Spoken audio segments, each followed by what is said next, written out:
Good evening, everyone. Thank you so much for joining us tonight.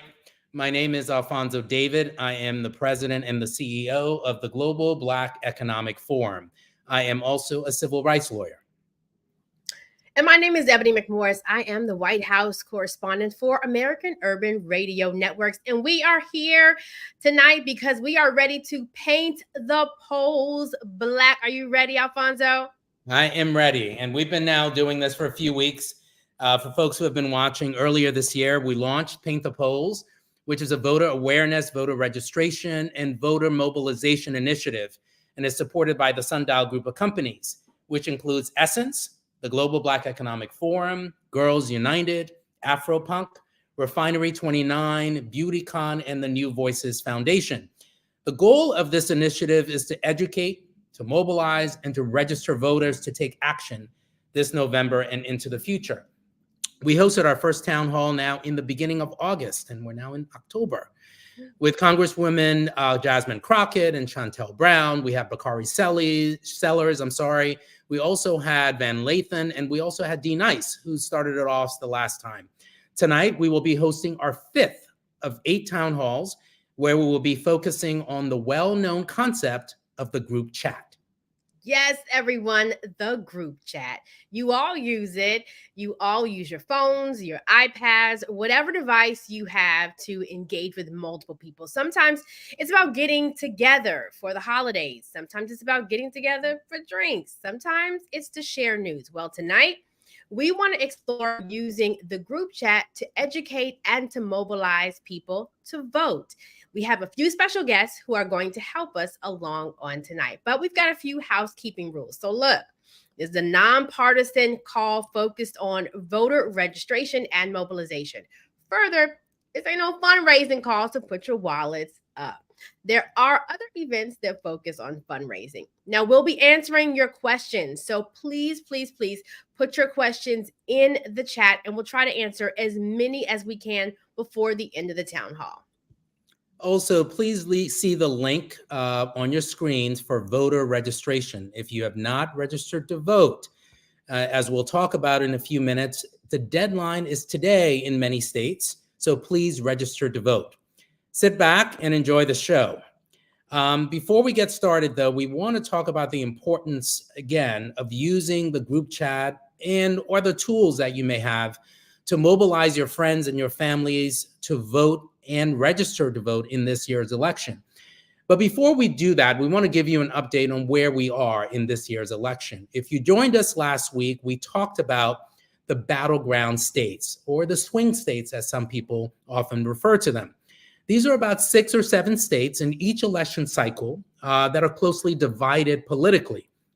And in recent years, these states have swung back and forth between Democratic and Republican candidates. To provide you with a visual, we want to show you a slide again from last week. I want to remind all of you of what the battleground states are. So we're looking at Pennsylvania, we're looking at Georgia, North Carolina, Arizona, Michigan, Nevada, and Wisconsin. These are the battleground states. These are the states that are called swing states. These are the states that are politically divided. And we want to show you a second slide. Now that you know what the battleground states are, let us show you what the current landscape looks like in the presidential race. Specifically, when we look at the 7 states based on a recent poll that was conducted by Siena and the New York Times, these are the numbers for this year's election in those battleground states. You can see that in Pennsylvania, Vice President Harris is leading by 4 percentage points. In Wisconsin, she's leading by 2 percentage points. In Michigan, she's leading by 1 percentage point. In all of the other states, former President Trump is leading. In North Carolina by 3, in Georgia by 4, in Arizona by 5, and then Nevada by 1. So of the 7 swing states you see on your screen, once again, former President Trump is currently leading in 4 of those 7 states.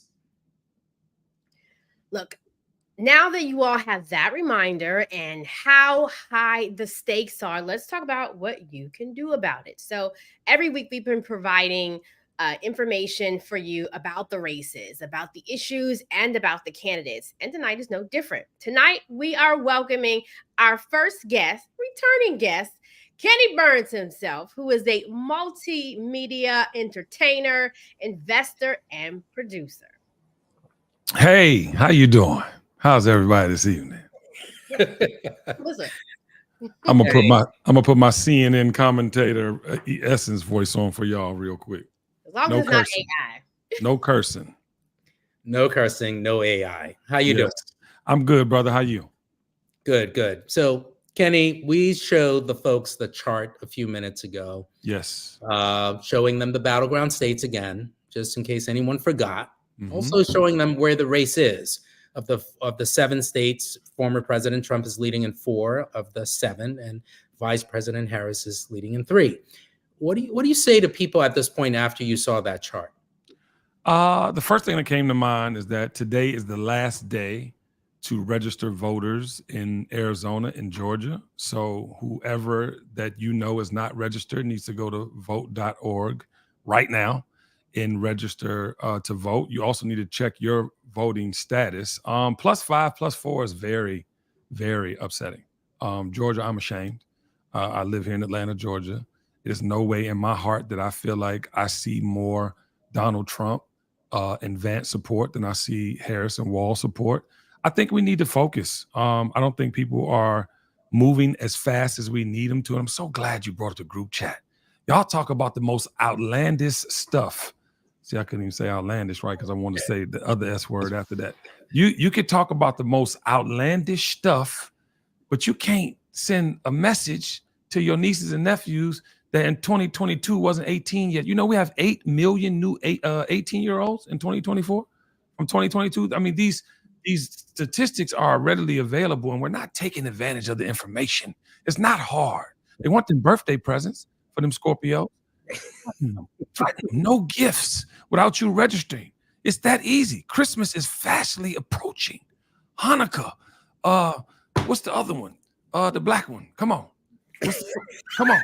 Kwanzaa. Kwanzaa's coming. Threaten gifts. Threaten the lack of the gifts for registration. Listen, 8 million new voters could take us everywhere we need to go in these swing states. I'm telling you. Yeah. No. Go ahead, Ebony. No, I was saying you're so right. Even though you were talking about linking it to, like, punishing your kids, but it is something that you really need to talk about, right? With your Yes. kids, it's not a separate conversation. If you talk about everything else, if you talk about rewards and what they want, then that conversation has to also come together. Absolutely. Absolutely. And you mentioned again that you are from Georgia. Do you think that there are any specific strategies that folks are using, that you're using, that your colleagues are using to get people to register to vote? And again, I think there's a perception in the minds of many people that Vice President Harris is really leading this race. And in many places she is. But as you saw in the battleground states, unfortunately, she's not. Right. What are you doing specifically as you communicate with folks in Georgia? It's the Jewish space lasers for me. This is what representation in Georgia talks about. The conspiracy theories are running wild, and that's what we talk about here. Like, could you really support somebody that believes that there are Jewish space lasers, that an actual device can cause the devastation in North Carolina, that Zionist supremacists are secretly masterminding Muslim immigration to Europe? Like, this lady, Marjorie Taylor Greene, is what I'm talking about. She says the most outlandish stuff. I'm sorry, you don't want me to be partisan, but I'm partisan because it's just ridiculous. I mean, when you think of like the narratives that come out of these people's mouths, I'm talking about not even the president elect on the Republican side or whatever he's called at this portion of the race, but the running and his running mate. It's unbelievable the level of lying that's going on. And that's all we talk about. But it's scary because it doesn't seem to be enough. With all the lies and rhetoric and the falsities, and I mean, if this man sells a $100,000 watch, I'm moving to Switzerland. I don't even understand how an elected official is allowed to sell $399 tennis shoes, $69 Bibles, as if I'm confused. And for people to still be voting and supporting. When you show me +5 and +4%, like that disturbs me, because it's just, who are we as a nation? We are clearly seeing that lies are becoming the truth if enough people say them. It is clear that we are seeing the internet and the way that social media and the algorithm works, can trump good information and needed information for the BS. I almost cursed against you. Look at me, Essence. I'm on fire. But it's just, I can't fathom, guys, and I'll go on a rant with that, but I can't fathom that people are letting lies lead them. And then I can't also see why people aren't using those same lies against the liars. We need to use all these things against them. We need to fact check. We need to present for every lie that's posted. We need to post the truth. And we got to get on our job. We're under 30 days away. It's unbelievable what's at stake. You won't have a democracy. You won't have a presidency. You won't have nothing. In Georgia, you should be ashamed of yourself. Today, the federal judge tried to overturn the abortion laws here in Georgia so that you could have freedoms and rights to your bodies, women. And I want to say that every race, I was about to say something crazy, but I know y'all getting on me because I was going toothless next and rural next. But y'all have everything to lose because the Supreme Court came in today and said no.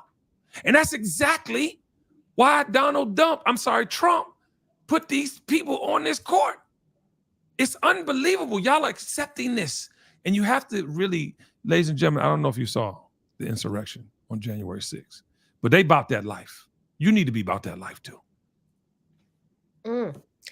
That'll preach. I do want to say this though, when we talk about the lies, I don't think it's that people don't know that he's lying. I think it can go deeper than that, because many have said they don't believe everything that he says, but it is what he represents to them. So I will take your lies and just whatever, but why so badly do some really want to see certain candidates in office? What is it that they're offering them? Is it the white supremacy tropes that they like? Is it, for others, it may be blackness? What is it? Because people will take a lie if it moves them closer to what needle that they want to get to. And for some, they think it may be moving them to whatever rationale that they have he's going to bring to them. Yeah, can I tell the truth? Can I be truthful, Ebony? Can I just say it? Don't lie. I mean, I would never lie, and nor would I misrepresent you or my brother at any time. I will say this. I don't think, some black men respect black women or women in general, or even like them. And that's the way that they're acting, because even in the defense mode that we're supposed to have for our black women, I didn't see any of that. And to your point, people that are supporting the rhetoric are also supporting things indirectly or directly that he's saying about her. I mean, this is one of the most educated people, woman or man, that's in this race. The most educated, has the most public service, has done the most for her in that service for her state or for her country, and it just disturbs me, man, that we can't honor our black women just even being thoughtful, saying her name correctly. I'm gonna say it right here on Essence. Big shout out to what was it, All the Smoke, Tiffany? Big shout out to All the Smoke. I had posted a clip after the DNC just saying, listen, be respectful. Her name is Kamala. Them little babies said it. They were so eloquent. I put it on social media. I had Steven Jackson say, well, KB, what has she done for us? And I'm looking at this interview that All the Smoke did. I don't see none of that energy. And it's okay, because I get it. Black men want to be heard. But can you just say you want to be heard? Can you show up 365 days a year and not just during the elections to voice your demands, voice your concerns? You want to have all this power, right, to make something move. But even when you interview, and Matt Barnes did an exceptional job and led that conversation and treated her exactly how I think all black men should treat black women. And so did Steven in that moment. But that's the imbalance we have as black men, showing up for these women. This is not a joke. This is not a rehearsal. Yeah, it was late. Yeah, she didn't have a whole year to run. Yeah, there's a lot of inconsistencies on why Biden didn't tap out early enough, but that's what we have. And it's not, to your point, opening the show, it's not about party. It's about humanity. We are in a place right now where you would want some good humans in place before humanity becomes at risk. Speaking about, staying on the topic of Black men, there was a New York Times article just yesterday that highlighted Georgia and Black men, saying that Black men have stated repeatedly that their conditions have remained unchanged under Democratic and Republican presidential administrations. Has this been raised with you? What are people saying in the circle and the folks that you are talking to every day? Say that one more time. You went out on my end. I'm sorry. There was a New York Times article that came out yesterday, and there was highlighting Georgia, Black men there saying that repeatedly that their conditions have remained unchanged, whether it's Democratic or Republican presidential administrations. So I'm wondering, what are you hearing from Black men? We've had this conversation on what do they think? How are they going to vote? Why do we see polls different for Kamala Harris? Yeah, the majority of the men that are saying that are high, because all the Black men I speak to, and y'all know this is why y'all have me on here. I just did something with the former mayor, Kasim Reed. I just did something, I do stuff all the time. I talk to Black men, and every Black man I speak to is on the right side of history. The ones that are the problem are the ones that sell death and misogyny and have a repeated history of doing ignorant stuff. I was about to curse again. You see how good I'm doing? But the point I'm trying to make is that's the problem, but that's always our problem, because we're also questioning everything because we feel like we can. Atlanta's one of the most blackest, most beautiful, ran by Black. You got a Black police chief. You got a Black mayor. You got blackity black everywhere. But you don't see what the purpose of voting is. Raphael Warnock, Black senator. John Ossoff, Jewish brother, but on the right side of history. Learn under John Lewis. Like, these people are mildly, I can't say the R word no more, right? Oh no, my cousin. No. Okay. These people are special. They special because they want attention, but yet they want attention when they know they could get it. They don't want to work every week. They don't want to go and hold people. Like, yes, I have not received $1 from Kamala or the campaign. But I know where I need to be on the right side of history, because after that, I'm going to go see everybody. They're going to invite me to the house again. I'm going to come and I'm going to ask whoever to support, because at the end of the day, y'all, you have to know it's bigger than the money right now.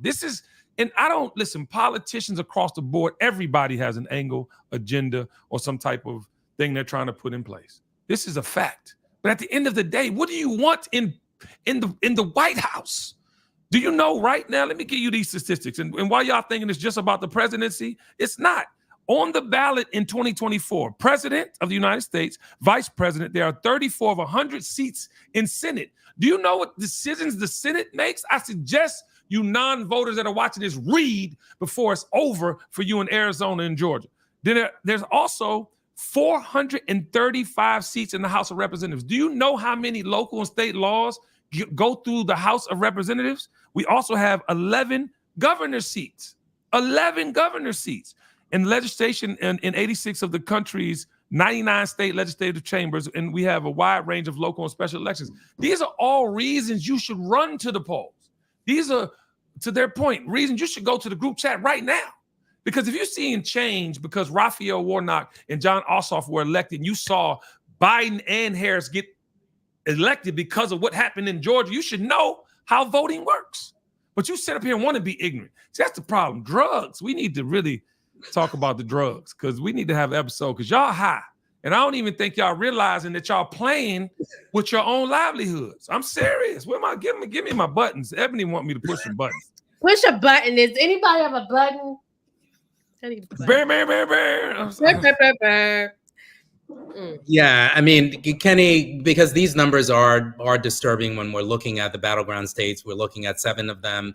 And as you correctly pointed out, those numbers are bigger than some people thought they were going to be. And with a few weeks before the election is something that we all need to pay attention to. Yes. Now, in Georgia, I travel all over the country, and I know when I land in one of the battleground states, if you turn on the television ad anywhere in the country, but specifically in the battleground states, it's almost as if every other ad is a television ad on the election. Jesus Christ. You've seen election ads from both parties, and sometimes you see ads from third parties that are talking about the issues or talking about one of the candidates. In your opinion, sitting in Georgia right now, because we're trying to decipher what's happening in Georgia and other parts of the country that are classified as swing states, what are you finding is the most persuasive or the most impactful ad in Georgia right now? I think the most impactful ads, you can see by the percentage points, is the negative rhetoric. I mean, it's looking at these ads from the Republicans, it's like looking at TikTok or Instagram, and there's no filter. And the problem with that is, and that's why episode 104 of the Kenny Burns Show coming out tomorrow is called What's Real? What is real? You can't even decipher what is real because the lie is becoming the truth. They double down on it so much. And big shout to David Muir and I mean, everybody who's did a debate today. They try to hold them accountable, but it doesn't work. They keep lying. And y'all, the problem is that the lie will become the truth. And you will be adhering to the things that these people are saying because they're not saying it. This is my thing. Back in the day, they could hide racism. They can hide classism. They would be in the back room. This is my personal opinion. This is not the opinion of Essence Magazine. But they'd be in the back room. And in the back room, they plotting. Okay, these black folk, all we got to do is show colorful pictures. And all we got to do is give them some stimulus every once in a while. They're gonna dance a jig. And then they go 50 years later and they tell you exactly what they're going to do to you. And not even just tell you, they show you, oh, we're not going to even honor the election. We're going to cause an insurrection. We're going to say that this, that, and the third. We're going to sign the checks that the government wrote just so you think it's from. They're going to pull all types of tricks because y'all like tricks is for kids. You remember the commercial? Tricks is for kids. Ain't y'all tired? The truth is the truth. You cannot run from the truth. And so if you're going to see these, ads that are running and you're going to take heed to them and you're going to believe, I got in the car coming back from OKC the other day. My big shout out to my driver / friend, Joshua. He said to me, did you hear the Meek Mill and Puff Daddy's? I said, wait, hold on. Are you just listening and believing everything you're seeing on the internet? But I'm equating that. I said that because I'm equating that to this political sphere. I've never seen so much childlike behavior in my life. And I'm trying to be grown. I'm an ex-felon that turned my life around, been married 25 years. I got 2 great functioning humans as kids. I have employees. I pay my taxes. I might have been late once or twice, but I'm a good human. And I want to be, but I can't be when I see my brothers and sisters not showing up to the party. It's disturbing. I do want to say this just on the conversation of fake ads, just to let everybody know what just recently happened, that there was a TV ad that was released on Monday in Indiana where U.S. Senator Mike Braun released the ad, and it was a fake ad. They literally changed the wording that was on a poster from the candidate. I mean, like real deep fake ads. And when we talk about people just saying things, they're literally creating ads with fictitious things. That's why it's so important for us to be engaged for this. I'm glad you brought up that point. But I do want people to know that tonight, Kenny, we have a little competition tonight with all of our speakers, and we're asking each speaker to text one of their group chats within 1 minute. Yes. And then we will see how many people that you can get to register to vote and check their registration status. Are you ready for the challenge? I'm ready for the challenge. I just want to say one comment about there's an ad running right now in Georgia where they remixed all the things that Kamala was saying in this particular interview as it adheres to transgender surgeries. And that is the most run ad in Georgia. She does it like she wants them to be something and we just want you to, I mean, it's almost genius. Because it's very disturbing to watch, right? And from the context of like, this is what you are spending your campaign ads on. But anyway, I'm sorry. The question is, but I want y'all to be woke. Stay woke. Don't go to sleep. We're under 30 days. But you want me to DM? What you want me to do? You want to send them to my group chat? What you want me to do? You want me to give we want you to send a message to your group chat, and you decide what that group chat is. You decide how many people, and within a minute, we want to know how many people you can get to register to vote. I'll say And less. the clock has started. Okay, I'm being threatened by my brother and sister on this beautiful discussion we're having. Paint the polls black, TKBS Nation. I need you to go crazy for me. I know y'all in these comments. I need y'all to register. Threaten your children. I need y'all to register some people right now. Threaten your children. There will be no birthdays. This is the drastic measures we got to go through. And I'm leaving this message. I'm going to play it back for you.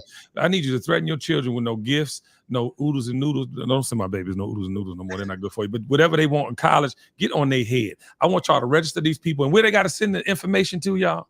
What do we have to do? They will send it to you, Kenny, and we will trust that you will give us the numbers. Send it to Tiffany right now. Get it in. We got to win. We cannot let these beautiful ladies coming after me win this. I'm all the black women will say the planet. Y'all know how I feel about y'all. I love you in real life, but I want to win this. So please, TKBS Nation, go now. Do it, please. If you're in the comment, please comment too and let them know all show long, even when I'm not here, that y'all are making things happen. We need to get these people registered. Georgia, hold on, let me give y'all this too. Georgia, that's sent, by the way. Hold on, just so y'all know it's real. Hey, I'm being threatened by my brother. So just so y'all know, I ain't playing no games with y'all. But listen, ladies and gentlemen, voting in these particular states are over tonight. I need Arizona, Arkansas, Florida, Georgia, Indiana, Kentucky, Louisiana, Ohio, Tennessee, Texas, Montana. I know that they are not the most important in that list I just read. Arizona, Georgia, you are up and the clock is on, but all the states are important. All the votes are important. Your voice is necessary. Let's paint the polls black. Kenny Burns. What were you? What's in that cup, Kenny? What's in that cup? All I want to know. Hold on. They're a sponsor of the Kenny Burns Show. Smart Water. Whenever I'm thirsty, I like to drink some water. All right. Smart Water. And your local everywhere to get it. Thank you. Jesus. You know what? I'm done. I love it. Kenny Burns, thank you. I love y'all, man. I love the work you're doing. Anytime you call, I'll be here. Thank you. Thank you. Thank you so much for joining us tonight, Kenny Burns. Thank you for all of the work that you continue to do. Well, what a way to kick off the show tonight, right? Right, Alfonso? Right. Okay. I love it. I'm giving you some smart water. All right. So, folks, you see the challenges ahead for engagement. You see the level also of apathy that exists in some parts of our communities. You see the challenges ahead for economic growth and prosperity for all. As we look at this election, federal, state, and local, we wanted to explore the power of collective engagement. And this entire series has really been focused on how we can get all of us to register and creating a plan for that, mobilize and take action. We all have our opinions on who to vote for, but it's important first that you vote, that you register to vote, which leads us to think about a common tool that is often used for everything but voting, the group chat. Some people may not know this, but the first chat room capable of supporting small group discussions, guess what year that was, Ebony? What year, Lord? What year? Just give me a guess. I don't know, like the first group chat, like in the 90s? 1973 was the first chat room capable of supporting small group discussions. It was called Talkomatic. And since then, the concept of the group chat has grown to multiple platforms, whether you're using iPhone messages or WhatsApp. And the power of the group chat has been shown over and over again. We only have to go not too far back to remember the devastating impact of COVID-19. Remember, we couldn't leave our homes. Remember, we could not communicate with so many people in person.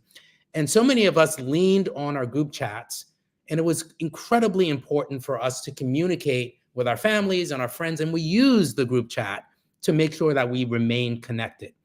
For this election, we would like to encourage all of you to think about the group chat that you're in and how you can use informal spaces to engage in this election. Registering to vote is obviously important, but if you pledge, for example, to convince at least 5 people you know to do the same thing, now that's extending our community to seize back our power. Your best friend, your uncle, your grandmother, are they registered? The answers that you may find may surprise you, and that's our goal. engage with your family, engage with your friends to make sure that they're registered to vote, and use the group chat as a tool. You know, we might need to create a "Are you registered" meme that people can just drop while they're sending all the other memes, Alfonso. That's what I'm just thinking. But to join us to talk about group chats, voting, and this year's election is Ashley Jackson. Ashley is an actress, screenwriter, and producer best known for her starring roles in the Netflix film Beats. At the age of 15, Jackson became a protege of veteran actor Richard Lawson and has appeared in numerous film and television projects in the years since. She also recently made her directorial debut with the short film Underling. Jackson is the youngest daughter of American political activist Reverend Jesse Jackson Sr. and author and intellectual Karen Stanford. She formed her production company to develop projects that align with her passions for gender equality, education, and civil rights values shaped by her upbringing. Welcome to Paint the Pose Black. How are you doing? Hello, I'm good. Thank you so much for having me. This is so exciting. Look, it's exciting because we got you here. And so, first of all, how are you feeling about this year's election? You know, I've had a lot of mixed emotions. I think we all have, but really for me today, I'm really, really hopeful. And I just attended a wonderful gathering of members of Black Hollywood who came together yesterday with Vice President Kamala Harris's sister, Maya Harris, the attorney. We love her. And it was just such an uplifting experience that I was just like, I'm ready to go back in, ready to go knock on doors, ready to do all the things. So I'm in a really great mood about the election today and very, very excited. So as we think about that excitement, Ashley, of course, we have to address some of the challenges that we're facing. Right. And, Kenny just talked about the television ads and the misinformation that he's seeing in Georgia and other parts of the country. So we want to ask you the same question. As we all are, I think many of us are very excited about this year's election. We also spend some time thinking about what's troubling us about this election. So for you, what are some of the things that worry you? What are some of the things that concern you about this election? Yeah, one of the things, and I know we'll talk about group chats in a moment, but one of the things that I've been talking about in my group chat, particularly these days, is my fear regarding the way that the process is actually being run. I mean, I don't know if it was, I can't remember if it was Montana where we saw that Vice President Kamala Harris's name wasn't even on the ballot and they had to start over. And so those levels of intricacies and voter suppression that are happening in a systemic capacity are what really scares me. Knowing that the Supreme Court, if we look at what happened in 2000, if we left it up to the Supreme Court today, they would not advocate for Kamala Harris to be president. And so those are the things, while I'm doing everything that I can on the ground, that's what keeps me up at night, to be honest, is making sure that we are, one, knowledgeable as a collective, but figuring out different ways to show up and still be of service to combat those levels of voter suppression that go beyond just purging. And so for the folks who may not know this, because we've seen this in Georgia, we've seen this in North Carolina, where people register to vote and then the voter rolls are purged. Their names are removed. In Georgia, for instance, there was a piece of legislation that was passed that allows a neighbor or anyone in Georgia, frankly, for that reason, to challenge someone else's right to vote. And they could argue that that person is not, shouldn't be registered to vote, or they engaged in fraud, or in fact, there is no reason. They don't have to give any evidence why they think it's important for that person to be removed from the voter rolls. We're also hearing a lot of concerns about certification, right? Because once we all vote, those votes have to be certified. And those votes are certified in the state that you vote. And so what Ashley is, of course, referencing is some of the concerns that we see where Vice President Harris's name wasn't even on the ballot. And in some cases, we're seeing these concerns bubble up in other parts of the country. So having said that, with certification problems, voter rolls, and voter purging, we are talking tonight about this concept of the group chat. Mm-hmm. I assume you use the group chat? Very much so. So what is the most recent thing that you use the group chat for? So actually, I'm also in grad school right now studying television and film producing. And so I use my group chat with my classmates. And we have lots of things to talk about, whether it's actually just homework or talking about something that was entertaining in class. I feel like it's a daily thing. And oftentimes, at least in the last 48 hours, it's been like, what are we doing about the midterm? Please help. So yes, I'm very much using a group chat on a daily basis, all day, every day. Have you thought about like using it? I know you're talking about what are we doing as far as that, but maybe creating something to even mobilize people even more to vote in this year. You know, we, like you said before, you're using it for your class. Many of us just use it for just regular social circles, but don't really Mhm. realize the power of that type of chat. Yeah, I definitely hear that. And honestly, this conversation is inspiring me because in lieu of this kind of discussion, I started a while ago a challenge called the Ballot Bestie Challenge online, to mobilize young voters like myself and figuring out like, okay, sometimes we're really urged by like peer pressure and like seeing other challenges on the internet. And so I thought it would be cool to ask, to kind of galvanize this kind of group mentality and join together and be besties and go move our besties to the polls together. And so in that case, I used social media and gratefully got people like Jennifer Lewis and Niecy Nash to participate. But using the group chat, I think, is even more essential and an add to that, in the sense that like this is your community. These are the people that you're communicating with on a daily basis. Mobilizing them and making sure that they're registered is another way to continue to keep it going and ensure that we can get everybody registered and to check their registration, which I even have to check my own and make sure that something wasn't wrong with mine. So yeah, I think that the group chat is a fantastic way to mobilize. Absolutely. And let's just highlight that for folks, because one is to register to vote. The other is you may already be registered to vote, but we're asking you to check to make sure that you're still registered to vote. Remember, again, there's laws that have been passed in certain states that allow someone, anyone in some cases, to challenge your voter registration. So Yeah. please make sure that in addition to registering to vote, check to make sure that you're still registered. And if you don't know where to go, you can go to vote.org to make sure that you are, one, registered to vote, and you can also check your voter registration. Mhm.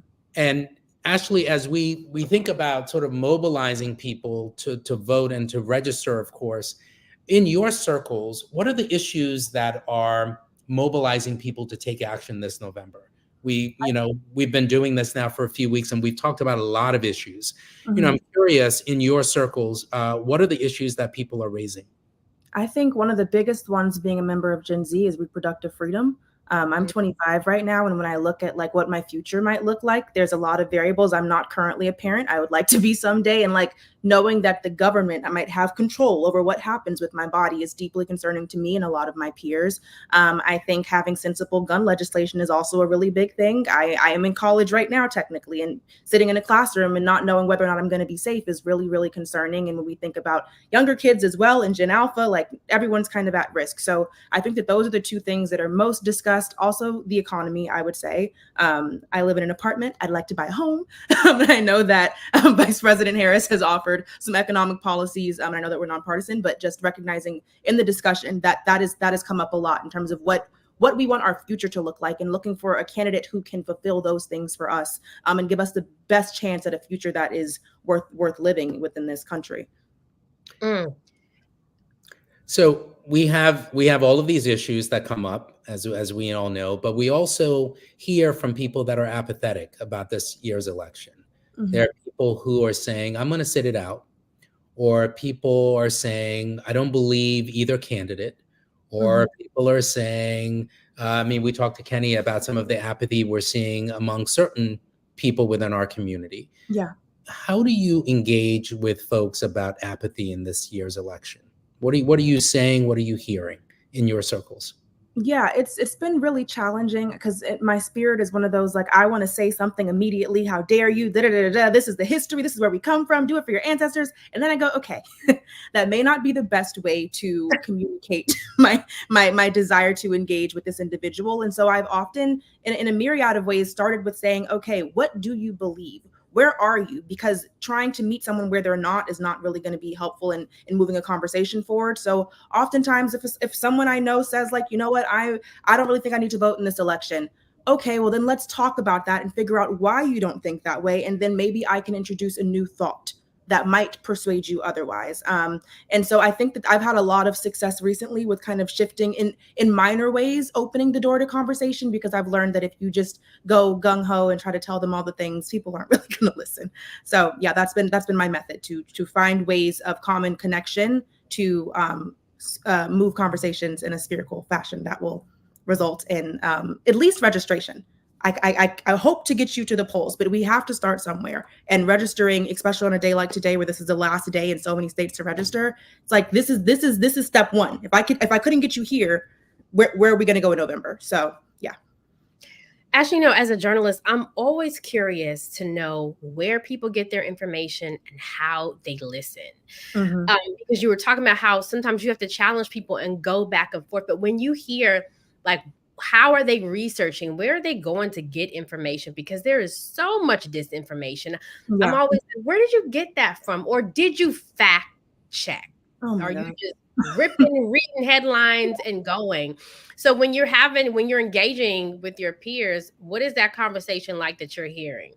I was actually just talking with some friends last night about this notion of like people having Twitter knowledge, which to me is just really an interesting way of phrasing the fact that like someone has an intellectual capacity where they simply look at what's on Twitter, agree with it, and then they just move on. That is now their new opinion.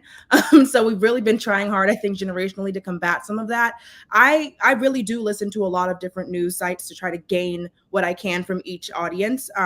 But I think that we're really in a space now of trying to figure out how to convey to people that the first thing that you read online may not be exactly what's there. And so like fact checking, looking at where your sources come from. Like I don't really walk around just stating facts without looking at citations. I mean, like these are basic things to do. And so figuring out ways to do that, I think we recognize now that there's a generational issue with that because we've been raised with these cell phones. But I think that there's more care and concern about it now that we see what happens even with AI and deepfakes than we have before, because even you can't even watch a video and be for sure that it's not AI.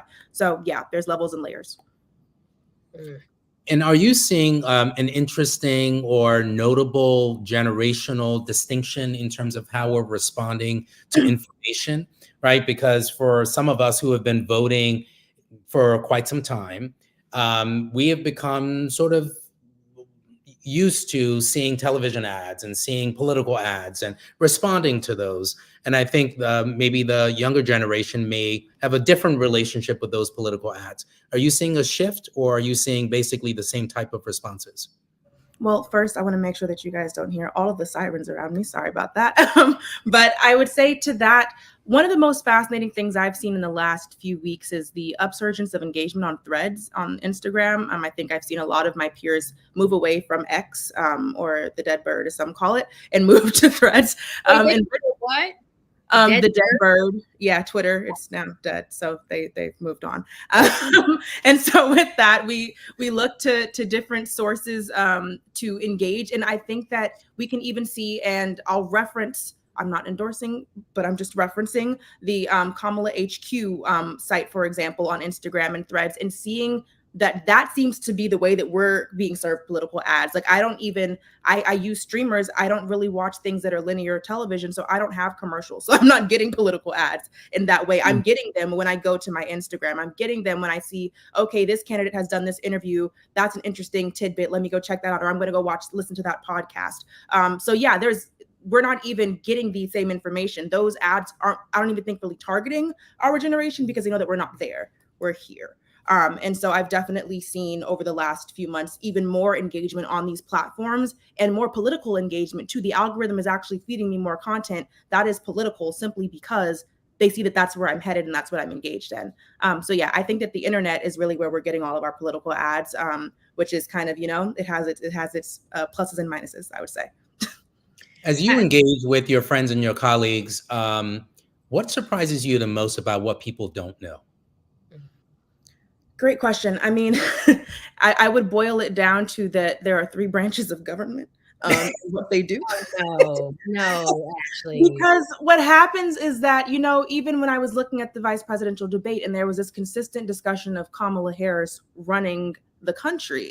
And I was just like, do we not know how it works? And so honestly, the biggest thing I've seen is just like a disconnect in civic education. And what we see now is the result of misinformation coming from that. Because if you're blaming certain candidates, and this is not even just in the presidential election, if you're blaming certain candidates for issues that are not within their reach, within their jurisdiction, or like you don't understand that down ballot voting is important, because if you don't put the other two branches in power to support your candidate, they can't get anything done. Like, people don't understand checks and balances. So that's what I've seen as the biggest issue, I would say, thus far, that I've been trying to combat. And have you been successful? You know, I mean, yeah, I mean, I think in many ways, and I want to continue, and I've been trying to use my platform over the last few months to really encourage people to learn more. But I do have some friends that are in I would say my age demographic, the Gen Z millennial zone, the Zillennials. And like, they are really saying like, let's take a step back, because clearly there's some things that we might have missed, and let's have a discussion about it. So I have seen actually a lot more just like basic civic engagement education on the internet. And I think that it's actually, that is where I think we can move a lot of needles, because if people understand that they can't blame candidates for, like, it's just basic. It's like basic, the three branches. So I think that I've seen some headway there, and I'm hoping that in the last 29 days, we can also do a bigger push to just walk people through what their understanding of everything is, so you can make educated decisions. I'm not going to tell you who to vote for, but if you don't have the basic understanding, then we're already at a deficit. Oh my goodness. I know, Ebony. It's rough. I mean, I get it, I see it, right? But when you said I got to start with the 3 branches, I'm like, oh man, you remember in school you used to have the pictures like on the wall, right under the alphabet. House rock, bring it back. It's rough out here. After this, you know, we're talking about painting the polls black. After this, we have to continue with our engagement. Mm-hmm. Have you been planning or thinking about what is next for you after this election, no matter who wins, because you're seeing the deficit when it comes to education and how politics works. So have you been thinking about, you know what, this is what I want to do even after this? Because right after this, look, there's a primary coming, and then there's another general election coming. There's room to engage in between that.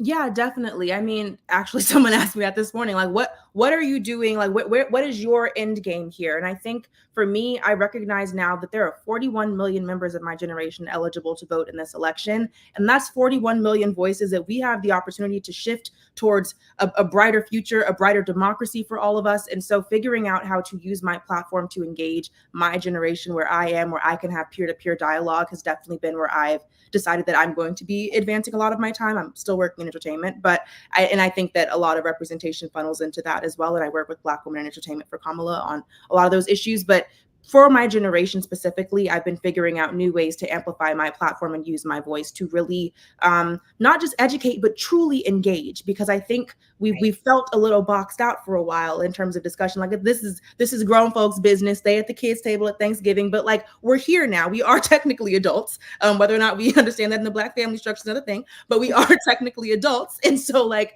we need to be invited to the table in this conversation. We have Congressman Maxwell Frost literally in office. So like, our generation is literally here, ready to lead. And so just, I want to use my voice to help in that capacity. I'm starting a podcast as well, Push the Next Generation, to engage my peers in a political sphere and really just hopefully synthesize a lot of the information that we're getting from a lot of different spaces and just bring us all together to, you know, have one conversation. Well, all right, Ashley. Look, we got a competition. Yours came in hot. He had his own sound effects. I mean, that was really, I was like, I don't know how I'm going to beat Kenny Burns. I also went to school with his son. So hi, Kenny. Coming in hot. We got a competition with our speakers. We're asking each speaker to text one of their group chats and within 1 minute, and we'll see how many people that you can get to register to vote or to check their voter. It's that checking that voter registration status that might get people caught up this year. Yeah, no, seriously. You gotta be. Are you ready for the challenge? Yes, I'm ready for the challenge. And while I pull up my group chat on my computer, I'm also going to add that, like, when I say check your registration, I moved to a different unit in my building, long story, but I looked at my registration and it was still set to my old apartment. Like, that is the level of like, you have to check your registration. I live in California, so I had time. However, like, this is a real thing. Checking your registration is not a game, not a joke. I might not have been able to vote had I waited until the day before the election or the day of. So it's really serious. Just check. It takes 2 minutes or less. Like, it's really important. But I'm pulling up my group chat now. All right, I have the girlies. The group chat is named the Cheetah Girls. I don't know why we came up with that name, but we did love the movie. So here we are. Okay, well, your minute has started already. Okay. You're already 10 seconds in. And so in the next 45 seconds, we want to know how many people you can get to register to vote. Because we are operating on trust here, we will ask you to tell us how many people you were able to register to vote. And Kenny Burns thinks that he has this. So we'll have to see whether or not he's going to be able to win this challenge. See, I feel like he's going to win, but I did reach out. Don't you say that? No, you can't say that. You can't say that. Use the internet. I'm using my actual group chat. He sent out the bat I'm phone. also going to count my ballot besties because I reached out to the people on the internet too, and a lot of them have registered to vote. But I'm waiting for the girlies to pop in right now. I did send the message. Cheetah Girls, come on, Cheetah Girls, do it. Girls. Okay, how many seconds do we have left? I'm going to ping them again. You're out of time. Okay, so far I got two to respond saying that they're about to do it, but I think we're gonna wait on the You're final. gonna wait on the responses, and based on the responses, we'll see if you can report that back to us, and then we will announce the winner in our next town hall. I will definitely report back. Ashley Jackson, thank you so much for taking the time. Thank you so much for joining us, for all of the work that you do. Good luck at school. Thanks. Yeah. It's midterms week, trying to save the country and pass my classes. It's rough, but thank you so much for having me. I really do appreciate it, and I'm so grateful to Essence and Paint the Polls Black for getting the word out. It's time. We got 29 days. Countdown is begun. Well, so that was such a great conversation. So before we invite our next, our final guest actually to the program, we want to ask all of you to text 5 people, just 5 people, and ask them whether they are registered to vote. You know what? Let me find my phone because I'm going to do it at the same time. Ask them. I love real life demos.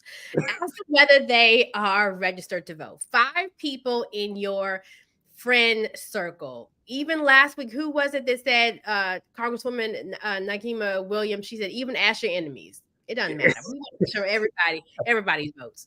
And we want to know how they respond. Put that information into our group chat. No pun intended. And remember, again, we've said this a few times tonight, the deadline for voter registration in some states is today. So if you're on the East Coast, that means you have 3 hours. If you're on the West Coast, you have a little bit more time. But we have states like Georgia, Arizona, Florida, Texas. Remember when we showed you the slide before, all of those are battleground states, and the deadline for voter registration in those states is today.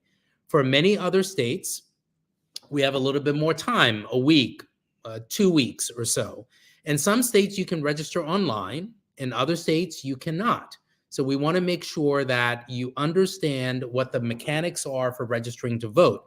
If you need information about your specific state, we're asking for you to go to the website, is vote.org, and we'll ask, we're going to pull up that website right now, and we're going to scroll through the site so you have a chance to see this website and get a chance to understand how it's broken down. And again, it will show you, there it is. You see Alabama on the screen. You can vote in person 15 days before the election, by mail, postmark 15 days before election day. I wouldn't wait for 15 days. Online 15 days before election, right? That's Alabama. So if you scroll down a little bit more, you see Arizona, in person 29 days, by mail 29 days. Online 29 days. That's today for Arizona. You go down, you see Arkansas, you see California. You can find all of this information online at vote.org, every single state. in every single locality. The District of Columbia is listed there. So if we were to type in, what do you want to type in? Florida. I'm curious about Florida because you know what, they got that hurricane coming through. Okay, so let's look at Florida. In person, 29 days before Election Day. Received or postmarked 29 days before Election Day by mail, and online 29 days before election. So Florida, all of it is 29 days. That's today. You have to vote, register to vote today in those states. Want to make sure that all of you have this information and can utilize it for purposes of getting registered. And again, we're asking all of you to see if you can identify 5 people within your group chat and see if you can get them to register to vote. And we will also ask for you to let us know how many people you were able to register to vote. We have a voting squad. We're working with a bunch of organizations to make sure that we register as many people as possible. And we hope that you will be one of those. Look, you know, we've been having a lot of fun thus far tonight, but this is a really, really serious matter because so many things in our communities have been affected because we just sometimes many have not shown up to the polls. And so while we're painting the polls Black and engaging with some amazing people, I want you to realize that this conversation is not just about you, but it is also about your family. It's also about the legacy that you will leave behind by the decisions that you allow to happen in your community. But we are now pleased. I really want to welcome tonight our next guest, Dr. Jatia Hart. She's a nuclear engineer and television personality. She is the Chief Science Officer for National and Homeland Security at the Idaho National Laboratory and competed on Survivor. Now, I'm going to probably say that wrong, Alfonso. Cagayan. Dr. Hart. I would just say that she competed on the Survivor television series. And I'm a journalist, but that word. Dr. Hart. You said it perfectly. It's a hard word to say. You said my name perfectly. You know, okay. Black girl energy. I love the pronunciation. So yes, I was a contestant on Survivor Cagayan.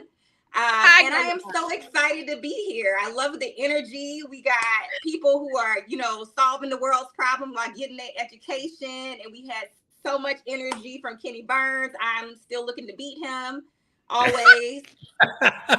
So I am the Tiger Kenny. I see you. That's a challenge. It is. That's a challenge. Look, Dr. Hart, so many people know you from Survivor, and I'm not going to say the word again. Can you tell us what you remember the most from appearing on that television series?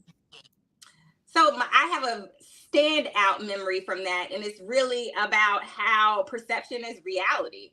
How you're portrayed on the show. It's a lot of characters on the show, and they really boil you down to one, character. And even though I have all these things going on with myself, I'm a nuclear engineer. I, have a vibrant family life, and they boil me down. Collection. We see the shoes. I just want a fierce shoe collection. Let me just say. Thank you. Look, it's highlighted. You see, it's in lights here. I've been working on it. I love it. So yeah, they will boil you down to something that's, entertaining. And a lot of times what they show is your reality. Whatever they perceive you as becomes your reality on reality TV. So for my standout moment, I may have gotten a little upset, during my time on the show. And, somebody I felt like wasn't very nice to me. So I decided I wasn't going to be very nice to them. And that is what I'm known for. So somebody said that they were hungry on my tribe. And then I said that they were going to vote me out. So I decided to take their food and dump it in the rice. So I was like, if I'm not going to be here and I can't eat, you can't eat either. So, and then that was the one moment of me that went viral. And so now everybody knows that side of me. That's not the only side, but that's the side it comes through. And that translates into, what we see on reality TV. We actually even have a candidate who was largely shaped by what they portrayed on reality TV. Even though that may not be that actual perception, reality of them, that is the perception that is out there. And they've made it all the way to the White House and maybe even back on that. Hold that thought for a second. Because many people don't know that you are a nuclear engineer. Can you talk a little bit about your day job and what you do? Absolutely. So I'm a nuclear engineer. I was raised in Miami in a big Black family. I'm the youngest of 10 kids. Had no idea that is where I was going to end up in life. I say it happened to me by accident. But I always loved math and science. And I had the opportunity to go in our Navy ROTC and go on a submarine, which I found out was powered by nuclear. And I was like, I don't know who's in charge, but this is what I want to do. This is what I want to be in charge of. I tried to join the Navy. At the time, they didn't let women on submarines. So I said, okay, well, I will go to graduate school and become your boss. And I got a PhD in nuclear engineering, and I went into research and development. And now I do development and specifically focus on national security. So if you are thinking about like the conflict in Ukraine and helping to secure their energy, their nuclear power plant in Ukraine from Russian forces, which decided to camp out at the nuclear power plant just for to strike terror and the fear of hearts. We do things like help them to secure their energy supply, make sure their cybersecurity networks are okay. That's a big deal. And I got into this because I kept following the things that I could do to make a better world as an engineer. Impressive. So you've been doing this work for how long now? Oh, you want me to tell you how long I've been working? No, I'm kidding. We'll skip that. I'm just kidding. I've been in this industry over 20 years. It's fine. That's just a joke. But I've loved every step of it, and did not think that I would be working on issues that show up in the news all the time. And that's what I'm really grateful for in my career. And you're on tonight to talk about painting the polls black, to mobilizing people, educating people about the issues that directly affect primarily the Black community. Tell us why this is interesting and important to you. So many facets of my life are involved in this election. One of the things is about how we can change the perception of African American and marginalized groups in the media, which I've been an advocate for. If you've seen recent efforts, writing rooms and producing staff and all of those things that came in the light of the murder of George Floyd and different initiatives. I was involved with that, specifically with CBS and Survivor. And also, as a woman of a certain age, I know our guest before was talking about she was on the Gen Z millennial cusp. I am on that other cusp, that Gen X millennial, elder millennial, as they say it, cusp. And so, the face is still 21, but the knees is hitting 40 something, So I really care about healthcare, and there are a lot of issues that come up for Black women about healthcare disparity. I am also a breast cancer survivor, so I'm showing off my new chesticles here because I just had I am a breast cancer survivor, 1 year clear. So I've been through the ringer and the whole healthcare system, and there are so many things that we can do better for women, and especially Black women. I have 2 children. That wasn't fun. Having them babies was not fun, and we have not as good maternal outcomes for Black women. Then my children, then having reproductive rights for my children and choices for my son, all of those things. So I am really at the age where every issue I believe in. So this is right up my alley. I can talk to anybody and tell them an issue that they should care about for this election. I love it. I want to go back to something that you said earlier that just stuck with me, and it makes me think of the Black experience and then what you just said now. And earlier you were describing your survivor experience and the rice incident, but you said, if I can't eat, you can't eat either. Yes. And it made me just look at that statement and how far as Black folk we have come, and we have watched others eat. And many times we have watched our communities starve. So I want to bring that comment right back up to you. So repeating that back to you, what does it make you think of, even those words that you said, if I can't eat, when as it pertains to this election, you can't eat either? I really think you all were speaking about the comment about how Black women have been so supportive. And now it's time for you to support Black women and women who are doing things. You know, we are always trying to uplift our communities, and now we need other people in on the fight to do things that not only benefit the greater good, but also benefit us as Black women. Because a lot of places we're not doing the best. So I do want to highlight that. And I do think you should make it personal. I do think you should talk to your friends. You know, you don't have to be negative, be positive. You know, like you, like me, you're my friend. Don't you want to see good things for me and my family as well? Even though maybe, you have to take a little bit of L for me to get a huge W. I think those sort of things. You already up here. I'm trying, help me up the rope.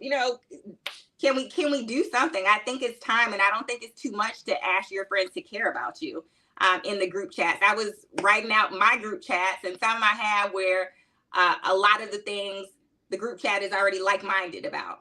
And I am actually going to task myself to talk to people in group chats that are not all like-minded. So it might be like my kids' school or athletic club for my kids, where everybody it's not just an echo chamber. I think it's important to get out there and to talk about issues. And you don't have to talk about specific candidates, but you could talk about issues that maybe you're like-minded about, and really just throw it out there. I think that the time is now for us to, move out of our comfort zone on some of these issues, approach these topics in our group chats and in our personal relationships. I think even throwing back to you, Alfonso, just talking about that, I think we even have to go against the stigma to let people know that when we help each other, we all rise. Even when we're looking at in the DEI space, and you've talked about this a lot, when we look at studies and numbers and talk about what happens when you have DEI in workspaces, how not only your money goes up, but it also affects the bottom line of companies even more. And that was such a powerful statement that you said earlier. It takes me to every space that we've been talking about on Paint the Polls Black. Yeah, no, it's an interesting, and Dr. Hart, I'm sure you know what's happening in this country right now. We have a very small but very well-funded minority of folks who are challenging the concept of diversity, equity, and inclusion in this country. And they're essentially saying that by providing resources and support to racial minorities, that constitutes discrimination. And my retort to them is, why isn't anyone asking about why 90% of the folks in C-suite happen to be white men? The answer can't be that Black people aren't qualified. The answer can't be that Black and brown people haven't applied. The answer can't be that Black and brown people haven't worked hard. So we are hearing in the public discourse and in media about the attacks on D&I, and I want folks to really rethink the narrative here. And it's about, we're actually seeking equity. We're seeking an opportunity that has been historically denied. And it's all based on fear, because the concept is, if you allow me an opportunity to succeed, that takes something away from you. When the data clearly shows that when you open up the aperture, if you will, and you allow more and more people to participate, we all eat. Nobody gets to starve. I totally agree. And we are offering resources and support to some people and not others. So it's not, I mean, why can't we spread the resources and support? Because the other people are also getting resources and support, but nobody likes to talk about that. It's only when we give things to people who look like us that now we want to talk about how the resources and support are spread out. I say this at my job. You know, if there is somebody who has a posting and they're white and everybody is white, a lot of times an eye is not batted, or it seems like the norm, I'll say. So don't bat an eye when I have a posting and all the people are Black, because I mean, what's the problem? It's you know, we use our networks. I don't think, you know, that's something that we talk about a lot. We can spread out the resources and support. We can have targeted. We're always going to hire the best candidate, but we can also help people and develop them just like other people who help people who look like them. We can help people who look like us. And because we are not represented at the level, we do need to have a targeted resources that go to them to develop those capabilities, because that's the same way the other people got to the place that they are. Somebody used their resources, whether it's because they knew them or lived down the street or had a buddy who went to college or they went to the same college. It's all networks. So we should be able, and I think it makes more diversity of thought in teams are shown to be more successful. And that's something that we do need to put resources towards across the board, whether it's a job, whether it's government, whether it's education. I strongly believe in that. Now, last week we talked about, because this issue comes up in so many different circles, but we talked about the battleground states. And we sort of had this conversation again tonight, identifying the 7 battleground states. And there's the chart again: Pennsylvania, Michigan, Wisconsin, Nevada, Arizona, Georgia, and North Carolina. And these are the states where the populace is politically divided, right? There isn't a clear consensus as to who they're really supporting. And we showed the data again that highlighted that former President Trump is leading in 4 of those 7 states. I want to ask you first whether you live in one of those battleground states, and if not, whether you know people who live in those battleground states, and whether you're having conversations with them about this election. Well, Alfonso, I already have a to-do list from our conversation. I do not live in a battleground state, but first of all, I went and dug up my voter registration, so I got the receipts here. And I live in Illinois, and so I actually do know people in Wisconsin, and I know quite a few people in Michigan. So I am going to text them tonight to make sure that I talk to them individually, and also give them some tasking to reach out to 5 people they know, and so we can grow the chain. I also know a lot of people in Atlanta. Like I think every black person knows somebody in Atlanta, right? I think it's a rule. You got to know somebody from Atlanta. So I'm going to reach out to my Atlanta friends, and even I know some people in Augusta, all my Georgia friends as well. And if I can remember any Vegas friends, but I think people just visit Vegas. I don't know if they actually live. You know, they come, have a good time, and leave. They get to, you know, don't want to get in trouble. They got a black congressman. They got a black congressman. Yeah, okay. they do. Look, then Vegas it is. I have to see who in my Vegas area code. And even if they have the area code, that means they know somebody in Vegas. So I have a to-do list for me and a to-do list for others, because I do think it's very important to get that exponential growth. You know, I'm an engineer, exponential growth. So, you know, you reach out to a couple of people, and then they reach out to a few people, and we grow it. What do you say to folks who say, look, I don't talk about politics with my friends. We go out, we have a good time, we go to the movies, we have dinner, but we don't talk about politics. What do you say to those folks? You talk about life. You talk about your life, and inherent to your life is going to be politics, because your life, you have to interact with the government, right? You have to do these things. So talk about your life. Talk about the decisions that you have to make in your life that affect you. And you can do that with your friends. You can talk, if you have kids, education, where they going to school, because that is affected by who's elected.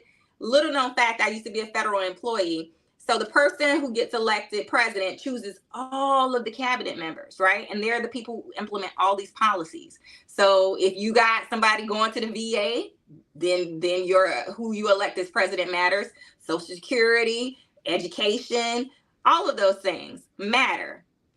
Who you elect president. Department of Energy, whether you're going to be able to get a rebate on your gas or an electric car, all of those things are implemented, by the executive branch, which is picked, the heads are picked by the president. So it matters. All of it matters. Talk about your life. You don't have to specifically say, but talk about your life and talk about the issues. You don't have to talk about politics specifically. I think that's such a great way to come into the conversation, especially talking when you just mentioned the agencies. A lot of people don't know that under the administration, there are about 96 different federal agencies. So you could be talking about one issue, not realizing you're talking politics at the end of the day. When you're with your friends, what are some of those issues? You went down the list of issues that were important to you. But for your friends, what are some of those issues that they're really talking about? Really, it's a lot about healthcare. I'll tell you, we're getting at that age where the hot topic right now in one of my group chats is perimenopause, right? So talking about health issues, it went straight from fertility to menopause. And we are talking, shout out to my group chat, Phenomenal Pearls. It's my AKA Line Sisters. All right, sorry, I don't know if I'm supposed to do that, but we talk about fertility, and we talk about how those health issues, we want to see some studies being done about women's health and that next phase of life. That's serious, because I be hot flashing and ain't no hot flash medications. And I'm like, ooh, why hasn't the National Institutes of Health, right after they get off that COVID vaccine, get on this menopause vaccine? And these are the kind of issues, I know it seems funny, but are we talking about women's health issues? Are we talking about education standards? Are we talking about these big things? Energy. I want to be able to, plug in my electricity and have it work. I also want it to be affordable. So we're talking to a nuclear engineer. I'm all about nuclear energy. I talk to anybody who will listen. Don't cut off the chat on me just because I said something about nuclear, because I know it's not the most exciting topic, but everybody wants energy. And so that's something I'm always bringing up in the group chat. So there are issues, and all of those issues specifically have touch points in politics. So, Dr. Hart, we are, as you know, referenced earlier that we're doing a little bit of a competition. And I think you said that you're going to win. Did I hear that correctly? I did. I brought out my Survivor Challenge buff because I'm still, I'm all about winning. I love to win. So I'm ready. Oh my. Ebony, I will let you take this away. I'm not fooling her. You got it. Can we also give honorable mention to the shirt? Can we give honorable mention to the shirt? I'm black mixed with black. I love this shirt. I want you to know I'm blacky, black. Any team I'm on, can I call you? Absolutely. Look, I may not be the most athletic, but I got you with the smack talk and the gear. That's all I need. That's what we good at. Okay. So Dr. Hart, we got this well, you clearly know we have this competition going on, right, with our speakers. And you love competitions, clearly. We're asking each speaker to text one of their group chats. And I feel like you've already told your people, but within 1 minute, they like, what we doing? Start the clock. And within 1 minute. I have not, because I don't have the link yet, but I told them, y'all, I put the WYD, what y'all doing? I did do a WYD on them. You checking them already. Okay. Well, it just popped up. So within a minute, we want to see how many people that they can get to register to vote or to check their registration status. Are you ready? We ready? You ready for the challenge? Oh yeah, I just gotta type in the link and be like, go now. So yes, I am ready. And I told him I gotta tell him don't embarrass me. Okay, Alphonse, go. start the- All right. And we're going to ask you to let us know how many of your friends were able to, that you have convinced or encouraged to register to vote and or to check their registration.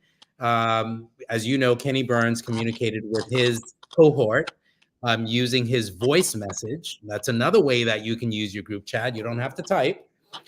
You can communicate with your friends, your family members, your colleagues in a variety of different ways. The goal is just to get as many people as possible to register to vote and check the registration. So you have about 20 seconds left to communicate to them. And then we want to see how many people respond to you. And we will ask you to let us know how many people were registered to vote and how many people checked their registration. You have about 9 seconds left to communicate with them. And then we'll wait on your responses. And you check have, the game face. Check the game face. and you're done. Look, sorry, I can't come to the phone right now. I am texting my group chat so they don't embarrass me here. Okay, so I'm on it. So Send them to vote.org. You can send them to vote.org and let us know, and we will check the challenge. All right. It's my last one. Don't embarrass me. All right. Dr. Hart, Dr. Hart, I'm a fan. I'm a girlfriend. Look, I got you. look, don't make me come to y'all house and throw out y'all rights. Y'all won't be eating tonight if you don't check these doggone registrations, okay? So, we need to put you at the polls. they are checking them. I haven't got any responses yet, but I will get back to you. This has been so much fun. My kids are in bed and I locked them out of the room. So this has been fantastic to discuss these issues with you all. I love, this is like a live group chat. This is, we have a spicy time in our group chat, all my group chats, and this is even better to be able to see faces and everything like that. So thank you for having me on and for talking about these important issues. Thank you. Thank you so much for joining us. Thank you for participating, and thank you for encouraging your group chat to register to vote and to check their registration. Thank you, Dr. Hart. Thank you. Woo! So, yes, I want to go back for folks who may have joined us late. I want to go back to this website again. I think it's incredibly important that everyone knows today is the deadline to register to vote in many states. We're pulling up the website again to make sure that you can see the website. Go to vote.org, check your voter registration deadline, check the deadlines, I should say, and you can see all of the states listed there. Every state, every locality is listed there. The District of Columbia, Puerto Rico, Florida, Georgia, Hawaii, it's all listed there. And you can see 29 days before Election Day for Indiana. That's today. Iowa is 15 days. Please register to vote. We want to make sure that you don't lose the opportunity to vote in this year's election. And also, there are many other things you can do on this website. You can check your registration, as you can see. You can register to vote. You can vote by mail. You can see what's on the ballot in your state. Right? You don't have to wait till Election Day to learn about what's on the ballot. You can get election reminders. You can pledge to register as well. All of those tools are available on this site. And it's by state, so you can go in and get information specifically for your state to register. Again, you can see the timeline there, everything you need to vote. The time left for election is 28 days, 3 hours, 35 minutes, and 20 seconds before the election. We want to encourage all of you to please utilize this site and please register to vote. I do want to say, excuse me, one thing really quickly, Alfonso, is that even if you're registered to vote, the reason why it's important to look at your ballot, and we've talked about this on here before, because sometimes the wording for referendums can be tricky. And there are times when you may be thinking that you're voting for something that you want, and you may be voting against it. And so it's important to go look at that ballot, figure out everything that's on that down ballot, so that when you get in that booth and it asks you a question and the wording throws you off, you already know because you went and you checked the ballot. I think that's like the next step in all of this. So don't be so confident because you voted. I want you to also see what you are going to be voting for, because those referendums, there's a lot that's on there. And I believe in about 6 or 7 states, there are questions on there when it comes to reproductive rights. That's a big issue that we've been talking about. But Indeed. yeah, absolutely. And it's about education, it's about the economy, it's about reproductive rights, it's about public safety. All of those issues are on the ballot, and we're not only voting for ourselves here, we're voting for our future. Want to make sure that everyone has a voice at the ballot box, because if you don't exercise your voice, someone else will. And we say this every single week, but I want to really reinforce that tonight, because in many states, again, the deadline is tonight. So if you wake up tomorrow and you try to register, it might be too late in those states. Again, go to vote.org. Please register to vote. Our vote is sacred. And again, if we don't exercise it, someone else is going to exercise that voice and really dictate what's happening in your lives. So I want to thank all of the speakers who joined us again tonight. I want to thank the Sundial Group of Companies, including Essence and the Global Black Economic Forum, Girls United, Afropunk, Refinery 29, BeautyCon, and the New Voices Foundation for continuing to support this town hall. Look, your voice is your vote. We've said it over and over, and we're going to keep saying it. The stakes are high, and we want to make sure that you have the information, that you have the resources, and that you have the support to exercise your right to vote and to protect your future. This is our 5th of 8 engagements, and we'll be taking part as we paint the polls black. We will see you soon. We will be back next week, where we will be talking about early voting, right? Ooh. So, right, you don't have to wait for election day. In 47 states, I believe, including some jurisdictions, you can vote early, and we will walk you through that process. What does it mean to vote early? How do you do it? What are the deadlines? What are the benefits?